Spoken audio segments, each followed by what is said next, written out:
గురుచరణం భవహరణం శరణహృదాభరణమాత్మసుఖకరణం మరణభయాదుత్తరణం తరుణారుణకిరణవరణమహమీడే. శ్రీ సద్గురు పరబ్రహ్మణే నమ. ఈ సృష్టిలో ఉన్నటువంటి విషయాలు ఏమున్నవి అనేది మనకి చెప్పారు. ఈ సృష్టిలో సప్త వ్యసనాలు ఉన్నాయి, సప్త ద్వీపాలు ఉన్నాయి, సప్త సముద్రాలు, దశ వాయువులు, దశ నాడులు, దశ విధ నాదాలు, షడోర్ములు, అరిషడ్వర్గాలు, పంచ అగ్నులు, ఇంతవరకు మనం తెలుసుకున్నాం. ఈరోజు 4 యుగాలు అన్నారు. ఆ 4 యుగాలు యొక్క విశేషం ఏంటో తెలుసుకుందాం. ఈ 4 యుగాల పేర్లు మరి మనం తెలుసుకుని కృతయుగం, త్రేతాయుగం, ద్వాపర యుగం, కలియుగం.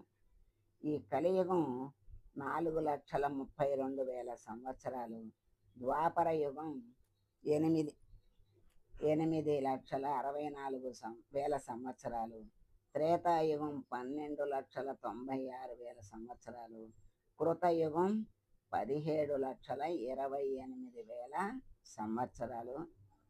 ఈ యుగాల యొక్క కాలం మొత్తం 4 యుగాలు కలిపి ఒక మహాయుగం అంటారు. ఈ ఈ ఈ 4 యుగాలు ఏ యుగం ఎట్లా ఆరంభమైంది మనం తెలుసుకుందాం. వేదాలను అనుసరించి యుగాలు మొత్తం 4. అవి కృతయుగం, త్రేతాయుగం, ద్వాపర యుగం, కలియుగం.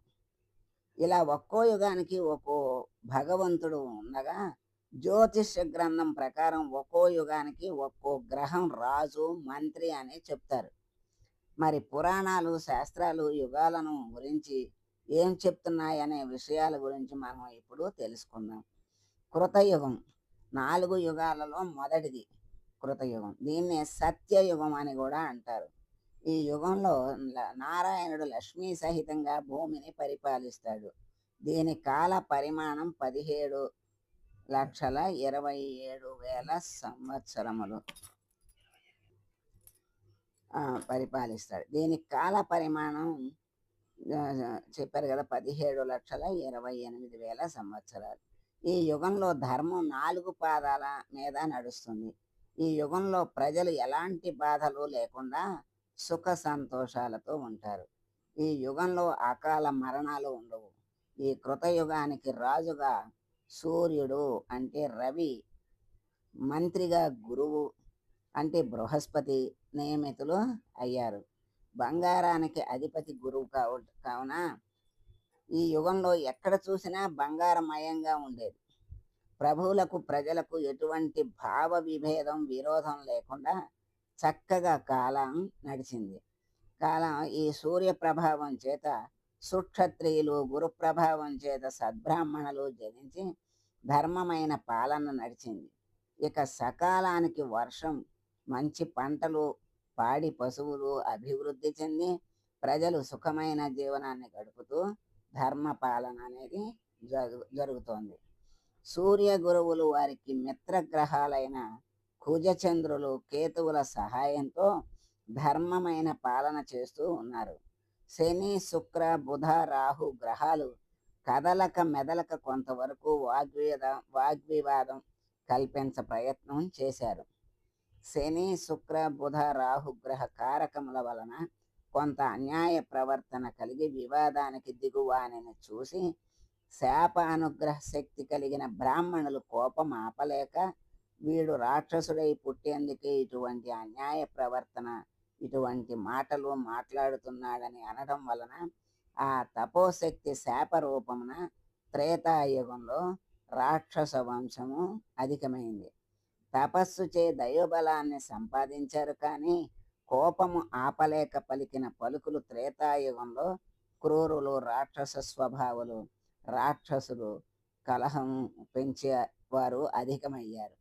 ఈ విధంగా కృతయుగమున సవ్యముగా నడిచి త్రేతాయుగము ఆరంభమైంది. రెండవది త్రేతాయుగం. త్రేతాయుగంలో భగవంతుడు శ్రీరాముడిగా అవతరించాడు.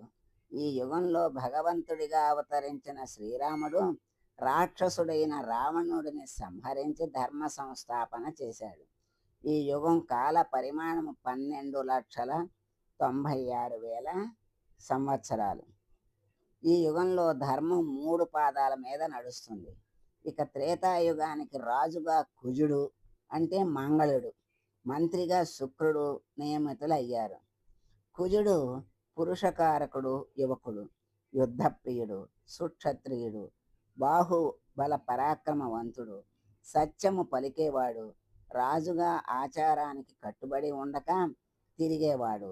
రాక్షస గురువు అయిన శుక్రాచార్యుడు స్త్రీలకు కారకుడు, మాయ మంత్ర తంత్రవాది. కుజుడికి పరమశత్రువైన శుక్రుడు మంత్రిగా కాలము పరిపాలించవలసి వచ్చింది.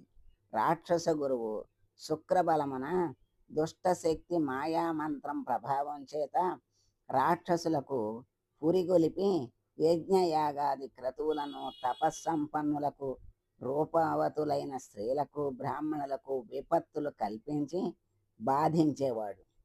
రాజు మాట మంత్రికి, మంత్రి మాట రాజుకు పడకపోవటం చేత మంత్రులు క్రూర స్వభావులై రాజ్యపాలనను భ్రష్టు పట్టించి స్త్రీ వ్యామోహము వలన కలహము పెంచి ప్రజలను పీడించి రూపవతులకు స్త్రీలచే యువకులకు ప్రాణహానిని కలిగించేవారు. 4 హంగులలో ప్రథమమైన మంత్రము యజ్ఞ యాగాదులు మొదలైన దైవ కార్యాలు వాటిని జరిపించు బ్రాహ్మణ వంశాలను అంతరించేలా చేసేవారు. ఇలా రాక్షసుల వలన, దుర్మార్గుల వలన, మంత్రి సామంతుల వలన త్రేతాయుగంలో 1/4 భాగము దెబ్బతిన్నది. కుజగ్రహ బలము చేత ధనుర్విద్యా పారంగతులు అయిన రాజ యువకుల చేత రాక్షస సంహారము చేయిస్తూ, అధర్మపరులను శిక్షిస్తూ, బ్రాహ్మణులను కాపాడుతూ, స్త్రీలకు రక్షణ కల్పిస్తూ ధర్మమును కొంత రక్షించాడు. ఈ విధంగా త్రేతాయుగంలో ధర్మము 1/4 పాదము తగ్గి ద్వాపరం మొదలవుతుంది. ఇక 3వది ద్వాపర యుగం. ద్వాపర యుగంలో భగవంతుడు శ్రీకృష్ణుడిగా అవతరించాడు. ఈ యుగం కాల పరిమాణము 8,64,000 సంవత్సరాలు. ఈ యుగంలో ధర్మం 2 పాదాలపై నడుస్తుంది. ద్వాపర యుగమున రాజుగా చంద్రుడు, మంత్రిగా బుధుడు నియమితులయ్యి పాలన చేస్తున్నారు. చంద్రుడు గురుగ్రహ వర్గానికి చెందినవాడు, బుధుడు శని వర్గానికి చెందినవాడు. వీరు ఒకరికి ఒకరు పడనివారు. బుధుడు చెడు విద్యలను రాక్షసులకు, దుర్మార్గులకు, దుష్టులకు ఇచ్చి సాధువుల, సజ్జనుల, రూపవతుల, పతివ్రతలకు, కన్యలకు అపకారం చేసే వాళ్ళని పురిగొల్పుతాడు. బుధుడు మాంత్రికుడు, మోసములకు నెలవు, వ్యవహారాలకు అధిపతి. ద్వారపురంలో అనేక బాధలు కల్పిస్తాడు. దేవతా కార్యాలు అర్ధభాగం నశింపజేసి రాజులకు, బ్రాహ్మణులకు భావ విభేదం కల్పించి బ్రాహ్మణులను సేవకులుగా కొంతవరకు మారుస్తాడు. ఇక ఈ యుగంలో 4 హంగుల ధర్మములో 2 హంగులు మాత్రమే నిలిచింది. బుధుడు మాంత్రికుడు, మోసాలకు నెలవు, వ్యవహారములకు అధిపతి. ద్వాపరంలో అనేక బాధలు కల్పిస్తాడు. దేవతా కార్యాలు అర్ధభాగం నశింపజేసి రాజులకు, బ్రాహ్మణులకు భావ విభేదం కల్పించి బ్రాహ్మణులను సేవకులుగా కొంతవరకు మారుస్తాడు. ఇక ఈ యుగంలో 4 హంగుల ధర్మములో 2 హంగులు మాత్రమే నిలిచింది. చంద్రుడు సకల విద్యా పారంగతుడు, బలవంతుడు, మనోకారకుడు, మాతృకారకుడు కనుక రాజుల విద్యా పారంగతులను చేసి ధనుర్విద్య నేర్పించి దుష్టులను ప్రబలకుండా ఈ మాంత్రికులను, వామాచారులను, మాయావులను నాశనము చేయుటకు స్వయంగా భగవానుడే కృష్ణుడిగా అవతరించి దేవతా వర్గమున కొందరిని అంటే ఇంద్రుని అంశలు ధర్మరాజు, భీముడు, అర్జునుడు, నకుల, సహదేవులు తోడు చేసుకొని ద్వాపర యుగమున అంతమున మంత్రయుగమును మటుమాయం చేస్తాడు. ఈ విధంగా ద్వాపర యుగమున ధర్మము 2 భాగాలు నశించి కలియుగ ప్రారంభం అవుతుంది. అంటే మంత్రయుగం మా యుగం అంతరించి యంత్రయుగం ప్రారంభమవుతుంది. నాలుగవది కలియుగం. మన ప్రస్తుతం ఉన్న యుగమే కలియుగము. కలియుగం అంతంలో భగవంతుడు కల్కిగా అవతరిస్తాడని చెప్తారు. కలియుగం కాల పరిమాణము 4,32,000 సంవత్సరాలు. సూర్య సిద్ధాంత ప్రకారము క్రీస్తు పూర్వం 3102 ఫిబ్రవరి 18 అర్ధరాత్రి కలియుగం ప్రారంభమైంది. ఇదే సమయానికి శ్రీకృష్ణుడు తన అవతారాన్ని చాలించాడని హిందువులు భావిస్తారు. ఈ కలియుగానికి రాజ శని మంత్రులు రాహుకేతువులు. రాహువు కేతువు ఇద్దరూ ఒకరికి ఒకరు అంటే పడదు. రాహువు శనికి మిత్రుడు. కొంతకాలం రాహు మంత్రిగా, కొంతకాలం కేతువు మంత్రిగా పాలన చేస్తున్నారు. 4 ధర్మశాస్త్రాలు అదృశ్యం అవ్వగా అప్పుడు కలియుగమునందు ముందుకు నడిచేను. ధర్మమును నిలబెట్టు శాస్త్రములు ఉన్న తన పని సాగదని, కలియుగము నడవదని తలంచి, మరి కలియుగ ఆరంభంలోనే శాస్త్రాలను, వారిని రక్షించు బ్రాహ్మణులను, అగ్రహారాలను, రాజులను ఒక్కొక్కటిగా నశింపు చేస్తూ వచ్చాయి. ఇక అప్పటి నుండి క్రూరము, కుచితము, అసత్యము, అప్రమాణము, అధర్మము, అన్యాయము తలెత్తాయి. ఈ యుగంలో వాయు వరుసలు తప్పి వర్ణ సంకరములు మొదలై దొరలే దొంగలయ్యారు. దైవభక్తి తగ్గి గురుభక్తి, మాతృభక్తి, పితృభక్తి అపురూపమైంది. దైవాన్ని నమ్మి పూజించే కాలం పోయి గురువును పూజించు కాలం వచ్చింది. ఇహ హింసా సిద్ధాంతము ఎక్కువయి పాపము వలన దుఃఖము అనుభవిస్తాము అన్న భయమే లేకుండా పోయింది. పుణ్యకార్యాలు కరువయ్యాయి. ఎలాగైనా ధనాన్ని, స్త్రీని పొందినవాడే గొప్పవాడని అనుకునేవారు ఎక్కువయ్యారు. దొంగలకు దారి చూపేవారు ఎక్కువయ్యారు. ఇంకా ప్రజలు స్వధర్మాన్ని వీడి అన్య ధర్మములను ఆచరించు కాలము ఆ కాలానికి పోయారు. వర్ణద్వేషాలు, మతద్వేషాలు పెరిగిపోయాయి. మంచివాళ్ళు దుర్మార్గులచే పీడింపబడుచున్నారు. అయితే కేతువు మంత్రిగా ఉన్న ఈ కాలంలో కొంతమంది ధర్మాత్ములు పుట్టి లోకానికి మంచి మార్గాన్ని చూపెట్టే పనులు చేస్తున్నారు. ఈ విధంగా కలియుగం మంచి అనేదానికి చోటు లేకుండా అధర్మానికే మొగ్గు చూపుతూ నడుస్తోంది.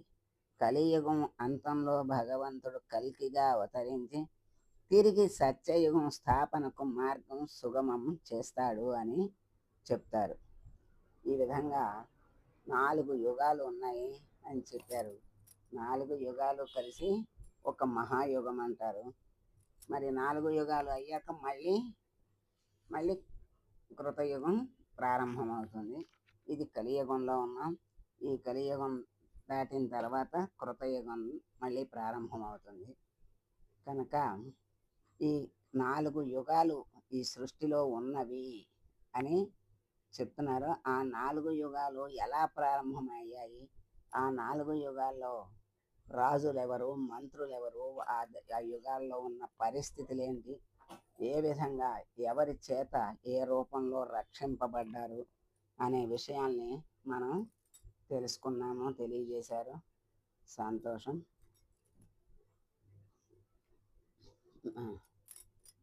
మంగళం గురుదేవాయ మహనీయ గుణాత్మనే సర్వలోక శరణ్యాయ సాధురూపాయ మంగళం. ఓ